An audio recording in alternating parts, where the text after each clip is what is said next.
Buenas tardes. Pues hoy seguimos con nuestras meditaciones. Hoy seguimos con nuestras meditaciones en la primera epístola de Juan. Y estamos en el capítulo 2 de este libro. La semana pasada hemos empezado a tratar este tema tan importante que es la obediencia. Pues hoy seguiremos con esto, que es el tema de 1 de Juan capítulo 2. Y ahora bien, la obediencia como tal, recordemos, no es la manera de ser salvo. Nadie puede ser salvo mediante su obediencia. ¿Y por qué no? Porque nadie es completamente obediente. Todos fallamos. La única manera de ser aceptado por Dios es mediante la fe en Cristo y en su obra ya cumplido en la cruz. Pero esto no nos da una razón por no obedecer. Todo lo contrario, cuando estamos en Cristo hemos recibido un nuevo Espíritu, el Espíritu Santo, que nos conduce a la obediencia a Él. Por tanto, la obediencia es la consecuencia y no el medio de nuestra salvación. Leemos ahora el texto en 1 de Juan, capítulo 2, versículos 15 hasta 29. Espero que tengan sus Biblias con ustedes. 1 de Juan 2, 15 a 29. El versículo 15 dice que empieza: No améis al mundo, ni las cosas que están en el mundo. Si alguno ama al mundo, el amor del Padre no está en él. Porque todo lo que hay en el mundo, los deseos de la carne, los deseos de los ojos y la vanagloria de la vida, no proviene del Padre, sino del mundo. Y el mundo pasa, y sus deseos. Pero el que hace la voluntad de Dios permanece para siempre. Hijitos, ya es el último tiempo, y según vosotros oísteis que el anticristo viene, así ahora han surgido muchos anticristos. Por esto conocemos que es el último tiempo.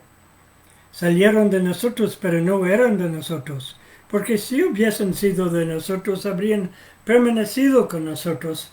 Pero salieron para que se manifestase que no todos son de nosotros. Pero vosotros tenéis la unción del Santo y conocéis todas las cosas. No os he escrito como si ignoraseis la verdad, sino porque la conocéis y porque ninguna mentira procede de la verdad. ¿Quién es el mentiroso sino el que niega que Jesús es el Cristo? Este es el anticristo, el que niega al Padre y al Hijo. Todo aquel que niega al Hijo tampoco tiene al Padre. El que confiese al Hijo tiene también al Padre. Lo que habéis oído desde el principio permanezca en vosotros. Si lo que habéis oído desde el principio permanece en vosotros, también vosotros permaneceréis en él, en el Hijo y en el Padre. Y esta es la promesa que Él nos hizo, la vida eterna. Os he escrito esto sobre los que os engañan.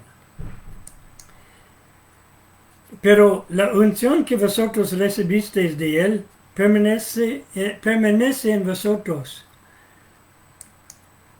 Y no tenéis necesidad de que nadie os enseñe, así como la unción misma os enseña todas las cosas. Y es verdadera, y no es mentira, según ella os ha enseñado, permanecer en Él. Y ahora, hijitos, permanecer en Él, para que cuando se manifieste tengamos confianza, para que en su venida no nos alejemos de Él avergonzados. Si sabéis que Él es justo, sabed también que todo el que hace justicia es nacido de Él. Ahora, en primer lugar vamos a mirar la obediencia frente al mundo, o podríamos decir la obediencia y la separación del mundo. en los versículos 15 al 17. El versículo 15 decían, no améis el mundo ni las cosas que están en el mundo. Si alguno ama el mundo, el amor del Padre no está en él. Hay un peligro de inconsistencia o inconsecuencia. Nuestro andar debe demostrar una lealtad a aquel en quien y con quien andamos. Eso es normal, ¿no? Hay que escoger a quién seguimos. No decir seguimos a uno, pero cuando nos da la gana seguimos al otro, especialmente si el otro es el enemigo. Ahora bien, nos dice en el versículo 16 que el mundo no es de Dios. Dice que porque todo lo que hay en el mundo, los deseos de la carne, los deseos de los ojos y la vanagloria de la vida, no proviene del Padre, sino del mundo. El mundo no es de Dios y por tanto hay que renunciar a ello. Hay esos tres aspectos malignos del mundo que mencionó este versículo. La carne, los ojos y la vanagloria de la vida. Tres problemas. ¿Cuál de esto es su mayor debilidad? Para ser honesto, tengo que decir que lucho con los tres. Yo creo que todos nosotros tenemos que luchar con los tres. Es toda una batalla. El versículo 17 nos recuerda que el mundo es temporario y el mundo pasa y sus deseos, pero el que hace la voluntad de Dios permanece para siempre. Si el mundo es temporario, pues, ¿por qué apegarse a ello? ¿Por qué dar tanta importancia a algo que es pasajero cuando hay algo que es permanente, que dura para siempre, para la eternidad? Pensamos en la permanencia de lo que no viene del mundo. Y esto nos debería ayudar a confiar. Debería también ayudarnos a poner nuestras prioridades bien. Cuando nos detenemos y pensamos en qué es verdaderamente permanente. Por eso Pablo en Romanos 8 decía que consideraba que los sufrimientos de ahora no eran como nada comparado a la gloria por venir. El libro devocional del Pan Diario nos habla de un incidente que tuvo lugar en 1872, hace bastante tiempo, cuando un predicador del nombre de Henry Varley hablaba a una pequeña congregación dentro de una granja. Alzando sus ojos hacia un montón de heno, donde estaba sentado un joven interesado, este dijo con énfasis: el mundo todavía ha de ver lo que Dios puede hacer para, dentro de y por medio de una persona que sea totalmente entregado a Él. Pues ese joven oyente atento, se sintió conmovido y convencido por aquellas palabras de reto. Varley quiso decir cualquier persona, se dijo.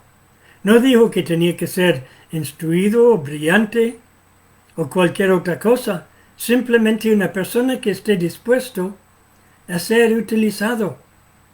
Bien, pues, mediante el Espíritu Santo que está en mí, procuraré ser este hombre. Dentro de pocos años, el mundo entero había sentido el impacto de la vida de aquel joven tan sincero que se entregó a la voluntad de Dios aquel día en el montón de heno. Hay que subrayar que este joven también estudió. Estudió mucho la palabra de Dios, por ejemplo. Llegó a ser el gran evangelista Dwight L. Moody, que escribió varios libros también. reconoció que si la voluntad de Dios se iba a hacer a través de su vida, pues su propia voluntad tenía que morir.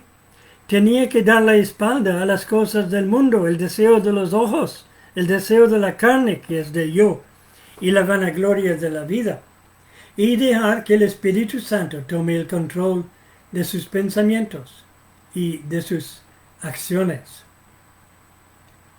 Pues, ¿en qué centra usted su vida? Esa es la pregunta. ¿Lo centra en las cosas? ¿En su propia voluntad? ¿En lo que usted puede ver? ¿En lo que su carne desea? ¿O lo centra en la persona de Jesucristo? En verdad, no estoy hablando de lo que quisiera decir domingo en la iglesia. Estoy hablando de en verdad. ¿En qué está centrando su vida usted? Pues el otro aspecto de obediencia aquí es la obediencia frente a las falsas doctrinas. La palabra doctrina sencillamente quiere decir enseñanza. Entonces, frente a las falsas enseñanzas, en los versículos 18 hasta 20, leemos: hijitos, ya es el último tiempo, y según vosotros oísteis que el anticristo viene, así ahora han surgido muchos anticristos. Por esto conocemos que es el último tiempo. Salieron de nosotros, pero no eran de nosotros, porque si hubiesen sido de nosotros, habrían permanecido con nosotros. Pero salieron para que se manifestase que no todos son de nosotros. Pero vosotros tenéis la unción del Santo y conocéis todas las cosas. A veces son los mismos falsos enseñantes, falsos maestros, que se separan de nosotros, según el versículo 19. Salieron de nosotros. Ojalá saldrían más de nosotros. Cuando alguien es salvo, puede tener muchos problemas. Puede caer en ciertos pecados. Puede ser inconsecuente a veces. Pero puede desanimarse y a veces alejarse algo hasta de la iglesia por un tiempo, pero no renunciará a su fe en Cristo, ni al pueblo de Dios, no de manera definitiva. Aun cuando le parece que le gustaría hacerlo, no estará capaz, no de manera definitiva. El cristiano es como aquel niño que se enfadó con sus padres y decidió marcharse de casa. Salió de casa con una pequeña maleta y se puso a dar vueltas a la manzana. Dio vueltas y vueltas y vueltas y vueltas. Finalmente, cuando empezaba a oscurecerse, un policía le habló preguntando: ¿qué es la idea? Y el niño dijo: me estoy escapando de casa. El policía sonrió y dijo: mira, te he estado observando y no has hecho nada más que dar vueltas a la manzana. ¿Acaso llamas eso escaparte? Y el niño se echó a llorar. Pues, ¿qué quieres que haga? A mí no me permiten cruzar la calle. Es obvio que el niño al fondo respetaba a sus padres, ¿no? Sabía que le amaban. No podía marcharse de casa en verdad. El verdadero cristiano es así con Dios. Puede echar un berenque, pero no se marchará en verdad. Pues los falsos maestros, desgraciadamente, no buscan una verdadera comunión ni con nosotros ni con Dios. Quieren estar con nosotros para llevar a cabo su propia agenda, que es ganarse sus propios discípulos en vez de discípulos para Jesucristo. Juan habla del anticristo y dice que hay muchos anticristos. Si les interesa más, pueden ir mirando en 2 Tesalonicenses capítulo 2, 1 a 10, que no tenemos tiempo de mirar ahora, para lo del anticristo. Pero el versículo 18 dice: hijitos, ya es el último tiempo. Eso se puede traducir igualmente, es el fin de los tiempos, o el fin de la época, o es la última hora, la última época, la última dispensación, si quiere. Lo que estaba diciendo es que estamos llegando a un fin, eso decía Juan. Habían entrado en este último periodo. Es muy importante ser consciente de los anticristos que han surgido. En Mateo 24, versículo 24, Jesús nos advierte sobre eso, de no creer cualquiera que venga diciendo que Cristo está así o allá, ¿no? El hecho de ser convencidos no significa siempre ser convertidos. Hay personas que dicen, eso tiene mucho sentido. Pues yo voy con este grupo porque tiene sentido. Y me gusta el pastor o la gente o lo que sea. Pero con el tiempo dicen, pues yo tengo mis ideas. Y luego intenta imponer sus ideas. Intenta torcer las escrituras para que quepa con sus ideas personales. Intenta ganarse sus propios discípulos. Tengan cuidado con esto. Es muy importante ser conscientes de los anticristos que han surgido. Y hay muchísimos ahora en el Internet. Tengan cuidado, por favor. No escuchen a todo lo que dice, yo amo a Jesucristo. Dios es bueno. Sí, Dios es bueno. Pero la persona que lo dice no lo es siempre. Entonces no escucha a cualquiera. Y si yo vengo diciéndoles cosas que son contrarias a las escrituras, pues dejen de escucharme a mí también. El aviso de 2 de Pedro, capítulo 3, 17 a 18, creo que nos da la mejor defensa contra los falsos maestros. 2 Pedro 3, 17 a 18, donde dice, así que vosotros, oh amados, sabiéndolo de antemano, guardaos, no sea que arrastrados por el error de los inicuos caigáis de vuestra firmeza. Antes bien creced en la gracia y el conocimiento de nuestro Señor y Salvador Jesucristo. A Él sea la gloria ahora y hasta el día de la eternidad. De crecer en Él, en la persona de Cristo y en su conocimiento de la palabra de Dios. No adaptando la palabra de Dios a sus deseos, pero adaptando sus deseos a la palabra de Dios. Pues, ¿cómo podemos obedecer? ¿De qué manera? Nos habla de esto a partir de los versículos, del versículo 21. He saltado un poco, pero podríamos volver quizá con eso en otro momento. A partir del versículo 21, dice, no os he escrito como si ignoraseis la verdad, sino porque la conocéis, y porque ninguna mentira procede de la verdad. ¿Quién es el mentiroso sino el que niega que Jesús es el Cristo? Este es el anticristo al que niega al Padre y al Hijo. Todo aquel que niega al Hijo tampoco tiene al Padre. El que confiesa al Hijo también tiene también al Padre. Lo que habéis oído desde el principio permanezca en vosotros. Si lo que habéis oído desde el principio permanece en vosotros, también vosotros permaneceréis en el Hijo y en el Padre. Y esta es la promesa que Él nos hizo, la vida eterna. Os he escrito esto sobre los que os engañan, pero la unción que vosotros recibisteis de Él permanece en vosotros, y no tenéis necesidad de que nadie os enseñe, así como la unción misma os enseña todas las cosas y es verdadera, y no es mentira, según ella os ha enseñado. Permaneced en Él. Y ahora, hijitos, permaneced en Él, para que cuando se manifieste tengamos confianza, para que en su venida no nos alejemos de Él avergonzados.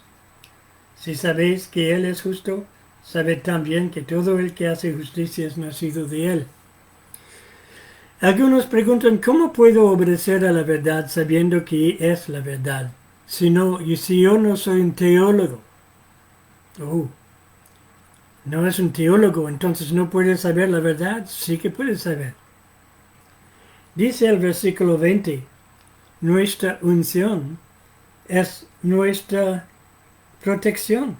Tenéis la unción del Espíritu Santo y conocéis todas las cosas. La palabra de Dios nos ayuda a identificar la mentira. Por eso tenemos los versos siguientes, de 21 a 23. Cuando dice tenéis la unción, y poco más tarde dice no hace falta que os enseñen. No olviden que Juan les está enseñando en aquel momento. Entonces, no estaba diciendo que no necesitamos enseñanza de esa manera. Lo que estaba diciendo es que no tienen que enseñarnos a conocer a Jesús, porque ya lo conocemos. Ya lo conocemos. Pero claro, queremos crecer en Él. Todo el Nuevo Testamento es enseñanza para nosotros. Y en el Nuevo Testamento nos dice que el Antiguo es útil, es inspirado de Dios y útil para corregirnos. Entonces, toda la palabra de Dios necesitamos aprender, estudiar, meditar. Y hay personas que quizá mayores en la fe o que han sabido estudiarlo mejor y aplicar, que tienen consejos que también pueden guiarnos en nuestro estudio de la palabra de Dios. Y nos aceptamos los unos a otros. Pero tenemos la unción, tenemos el Espíritu Santo. Hoy, si algún predicador viene y dice, yo soy ungido, usted, si conoce a Jesucristo como Salvador y Señor, puede decir, pues yo también. Y además tengo la palabra de Dios. Y cualquier cosa que usted dice lo voy a medir con la palabra de Dios. No me importa cuántos milagros usted pretende hacer. Pues nuestra unción, pues, es nuestra protección. Permanezcamos en la palabra de Dios. No basta con haberla leído una vez. La garantía de que vamos a permanecer, el versículo 27. La unción que vosotros recibisteis de Él permanece en vosotros. Y no tenéis necesidad que nadie os enseñe. Permanece en vosotros, no lo van a perder. Así como la unción misma os enseña todas las cosas y es verdadera y no es mentira, según ella os ha enseñado, permanecer en Él. Recuerden, el mismo Espíritu Santo que nos ha ungido es el Espíritu Santo que inspiró la palabra de Dios, la Biblia. ¿Por cuánto tiempo vamos a permanecer, pues? Hasta que Él venga, dice el versículo 28. Y ahora, hijitos, permaneced en Él, para que cuando se manifieste, cuando Él venga, tengamos confianza, para que en su venida no nos alejemos de Él avergonzados. Vamos a permanecer en Él para siempre. El Evangelio de Juan, capítulo 10, nos habla de esto también, de que nos aguanta en su mano y nadie nos arrancará de su mano. La idea de obediencia a veces da miedo, ¿no es cierto? En la realidad, sin embargo, no debe ser así. Es el camino de la felicidad cristiana. Cuando buscamos nuestro propio camino, nuestro propio placer y nuestra propia sabiduría, acabamos creándonos muchas penas, muchas dificultades. Los principios bíblicos no fueron dados para encerrarnos, sino para liberarnos y también para protegernos y enseñarnos el camino del gozo, de la verdadera felicidad. Nosotros tenemos dificultad en andar en ello, pero el Señor sabe guardarnos. ¿Está usted confiando en Él? para esto. Que el Señor le bendiga abundantemente y que le dé una buena noche de descanso.